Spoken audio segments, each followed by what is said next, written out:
ఏకదంతం మహాకాయం తప్తకాంచన సన్నిభం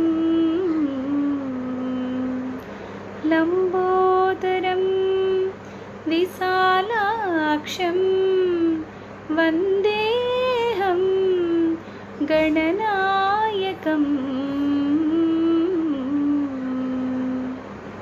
దీని అర్థం ఏంటంటే, ఏకదంతం ఒకటైన దంతం కలవాడా, మహాకాయం పెద్దదైన చక్కనైన శరీరదారుఢ్యం కలవాడా, తప్త కాంచన సన్నిభం బంగారం వంటి దృఢమైన తేజోవంతమైన శరీరం కలవాడా, లంబోదరం పెద్దదైన ఉదరం అంటే బొజ్జ కలవాడా, విశాలాక్షం పెద్దదైన కన్నులు కలవాడా, వందేహం గణనాయకం ఓ గణపతి, ఓ గజానన, ఓ పార్వతీపుత్ర, నీకివే నా నమస్కారములు.